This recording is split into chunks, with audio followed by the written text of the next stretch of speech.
Ada soalan saya ajak baik dengar baik. Lintah dia pula, dia tak boleh pakai lintah yang tuan-tuan tengok di sungai tu. Lintah di sungai nampak tuan-tuan panjang lah apa semua tu, lendir dia tu apa semua tu, tuan-tuan nak buat minyak, tuan-tuan tak boleh pakai minyak tu. Lintah tu. Lintah tu kalau buat tuan-tuan, kesannya tak mustajab. Jadi tuan-tuan kena pakai lintah bukit. Dengar tak? Lintah bukit.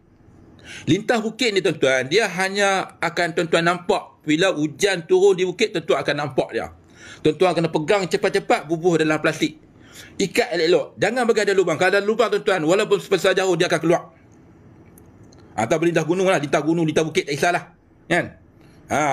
Jadi kena pakai lintah tu. Jangan tuan-tuan duk panggil lintah kebau hak besar ingat macam tu. Ambil lintah tu. Jadi cara nak buat dia pertama kali tuan-tuan cari buah nyok, buah kelapa, buah nyok yang menghadap matahari naik. Buah nyok yang masak yang menghadap matahari naik. Jadi kita ambil buah nyok tadi tu, kita potong kulit dia apa semua tu, tebuk lubang. Bubuh lintah biar matilah, tebuk lubang, bubuh dalam buah nyok yang masak tu. Jadi tuan-tuan tutuplah lubang tadi dengan tanah. Kambuih tanah tu, buah nyok tu dalam tanah, tapi kena buat selasa selama seminggu. Lepas seminggu tuan-tuan ambil korek balik buah nyok tu, ambil isi je, kukuk balik isi tu, jadikan santan, rebus, jadikan santan, masak, kemudian baru jadikan minyak. Kelapa dia pula kalau tuan-tuan, yang seelok-eloknya ialah kelapa hijau. Okey, masak. Jadi tuan-tuan faham, cuba tuan-tuan fikir baik-baik. Nak buat minyak tu, hanya biji tu, hanya dapat sebotol je.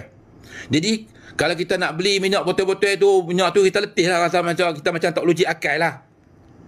Kan? Rasa macam tak logik akal lah. Betul tak? Kan? Pasal apa? Pasal minyak lintah gunung tu, kita nak masak banyak-banyak tu, cara buat lagu tu tuan-tuan, tu cara buat yang betul.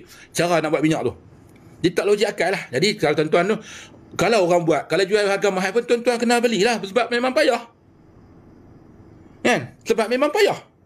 Jadi buat sendirilah, petua dah ada. Kan? Jadi buat sendiri. Jadi macam mana? Buat macam saya kata, insya-Allah tuan-tuan. Tuan-tuan pakai lah. Jadi itulah cara nak buat minyak lintah. Bukannya minyak lintah kita ambil lintah tergoreng. Bukan.